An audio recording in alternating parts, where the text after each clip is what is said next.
আসসালামু আলাইকুম। সবার আগে বাছাই করা 10টি আন্তর্জাতিক খবর জানিয়ে দেব। প্রথমেই থাকছে শিরোনাম। তবে তার আগে অনুরোধ থাকবে ভিডিওটিতে একটি লাইক দিবেন।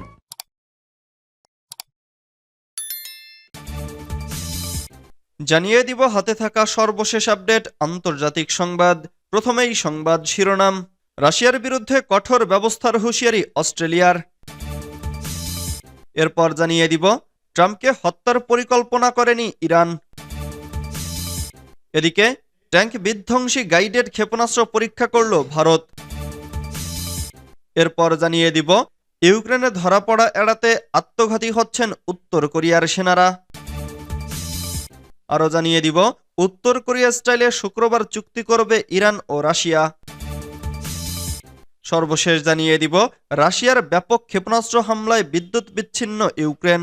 এতক্ষণ শুনছিলেন সংবাদ শিরোনাম, এবারে বিস্তারিত। তবে অনুরোধ থাকবে ভিডিওটিতে একটি লাইক করবেন এবং কমেন্ট করে জানিয়ে দিবেন কোন জেলা থেকে আপনি আমাদের এই ভিডিওটি দেখছেন। রাশিয়ার বিরুদ্ধে কঠোর ব্যবস্থার হুঁশিয়ারি অস্ট্রেলিয়ার। ইউক্রেনে রাশিয়ার হাতে জিম্মি অস্ট্রেলীয় নাগরিক নিহত হলে কঠোর ব্যবস্থা নেওয়া হবে বলে হুঁশিয়ারি দিয়েছে অস্ট্রেলিয়া। বুধবার অস্ট্রেলিয়ার প্রধানমন্ত্রী অ্যান্থনি আলবানিজ প্রতিশ্রুতি দিয়ে বলেন, রুশ বাহিনীর হাতে ইউক্রেনে আটক অবস্থায় মেলবোর্নের স্কুল শিক্ষক অস্কার জেনকিন্সকে হত্যার খবর নিশ্চিত হলে রাশিয়ার বিরুদ্ধে কঠোরতম ব্যবস্থা নেওয়া হবে। এদিকে ইউক্রেনীয় বাহিনীর সঙ্গে লড়াই করতে স্বেচ্ছাসেবক হিসেবে অস্কার জেনকিন্সকে হত্যা করা হয়েছে বলে ধারণার কথা জানায় সিডনিভিত্তিক সংবাদ মাধ্যম 7 নিউজ। অস্ট্রেলিয়ার পররাষ্ট্র ও বাণিজ্য মন্ত্রণালয় জানিয়েছে, তারা ইউক্রেনের নাম প্রকাশ না করার সূত্রের উদ্ধৃতি দিয়ে এই প্রতিবেদনের সত্যতা যাচাই করেনি। তবে কর্মকর্তারা জেনকিন্সের অবস্থা নিয়ে গভীর উদ্বেগ প্রকাশ করেছে। অস্ট্রেলিয়ার প্রধানমন্ত্রী অ্যান্থনি আলবানিজ তাসমানিয়ায় সাংবাদিকদের বলেন, আমরা রাশিয়াকে অবিলম্বে অস্কার জেনকিন্সের অবস্থা নিশ্চিত করার আহ্বান জানাই। আমরা গভীরভাবে উদ্বিগ্ন। আমরা ঘটনার সত্যতা প্রকাশের অপেক্ষা করব, কিন্তু যদি অস্কার জেনকিন্সের কোনো ক্ষতি হয়ে থাকে তবে তা একেবারেই নিন্দনীয় এবং অস্ট্রেলিয়া সরকারের সম্ভাব্য সবচেয়ে কঠোর ব্যবস্থা নেবে।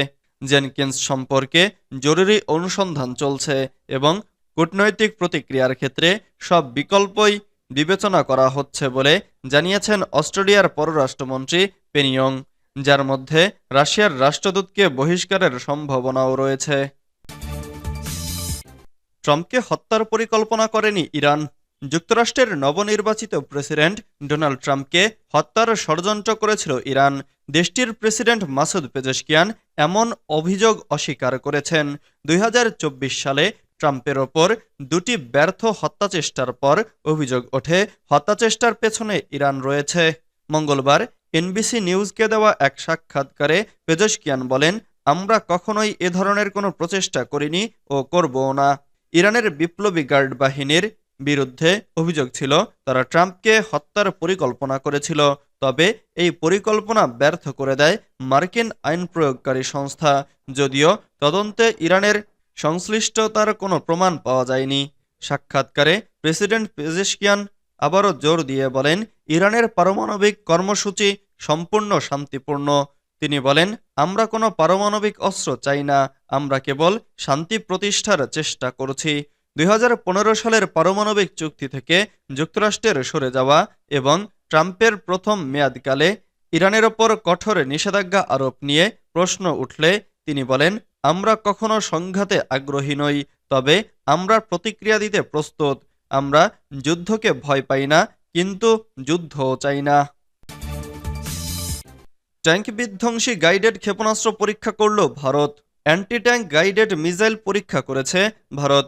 বুধবার 15 জানুয়ারি এক প্রতিবেদনে আরটি জানিয়েছে, দক্ষিণ এশিয়ার দেশটি সফলভাবে দেশীয় তৈরি নাগ MK2 নামক তৃতীয় প্রজন্মের অ্যান্টি ট্যাঙ্ক গাইডেড ক্ষেপণাস্ত্র ট্রায়াল পরিচালনা করেছে।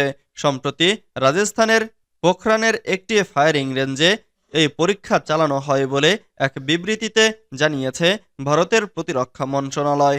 জানা গেছে, ভারতের ডিফেন্স রিসার্চ অ্যান্ড ডেভেলপমেন্ট অর্গানাইজেশনের তৈরি ক্ষেপণাস্ত্র ব্যবস্থাটি সর্বোচ্চ ও সর্বনিম্ন পাল্লার সব লক্ষ্যবস্তু ধ্বংস করে দিতে সক্ষম। পুরো অস্ত্র ব্যবস্থা এখন ভারতীয় সেনাবাহিনীতে অন্তর্ভুক্তির জন্য প্রস্তুত বলে জানিয়েছে কর্মকর্তারা। আরটির প্রতিবেদনে বলা হয়েছে, একটি ইমেজিং ইনফ্রারেড সন্ধানকারী দিয়ে এই ট্যাঙ্ক বিধ্বংসী ব্যবস্থা সজ্জিত। এটি যে কোনো সময় স্থির এবং চলমান উভয় লক্ষ্যবস্তুতে সঠিকভাবে আঘাত করতে পারে। ইউক্রেনে ধরা পড়া এড়াতে আত্মঘাতী হচ্ছেন উত্তর কোরিয়ার সেনারা। ইউক্রেনের কুরস্ক অঞ্চলে রুশ বাহিনীর সঙ্গে তীব্র লড়াইয়ের পর সেখানে মৃতদেহ খুঁজতে গিয়ে ইউক্রেনের বিশেষ বাহিনী এক চমকপ্রদ ঘটনা প্রত্যক্ষ করেছে। তুষার ঢাকা এলাকায় পাওয়া গেছে উত্তর কোরিয়ার বেশ কিছু সেনার মৃতদেহ। এর মধ্যে একজন সেনা তখনও জীবিত ছিলেন। তবে ইউক্রেনীয় সেনারা কাছে যেতেই ওই উত্তর কোরীয় সেনা নিজের গ্রেনেড বিস্ফোরণ ঘটিয়ে আত্মঘাতী হন। ইউক্রেনের বিশেষ বাহিনীর পক্ষ থেকে জানানো হয়, ধরা পড়ার ভয় থেকে এমন সিদ্ধান্ত নিয়েছেন ওই সেনা।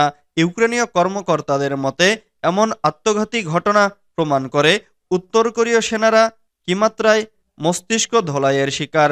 তাদের শেখানো হয়েছে যে ধরা পড়া মানে দেশদ্রোহিতা। ইউক্রেনীয় এবং পশ্চিমা গোয়েন্দা রিপোর্টে জানা যায়, উত্তর কোরিয়ার সেনাদের মধ্যে ধরা পড়ার চেয়ে আত্মহুতি দেওয়ার প্রবণতা বেশি।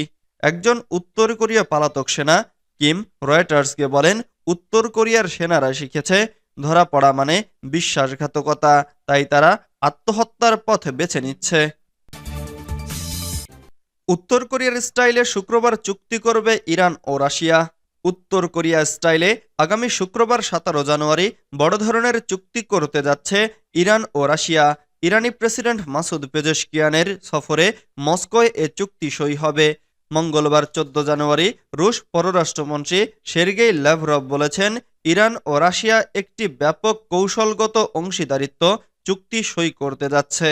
উত্তর কোরিয়ার সঙ্গে রাশিয়ার সাম্প্রতিক চুক্তির মতো ইরানের সঙ্গে আসন্ন এই চুক্তিতেও কোনো দেশের ক্ষতি হবে না, বরং এটি দুই দেশের নিরাপত্তার নিশ্চয়তা দেবে।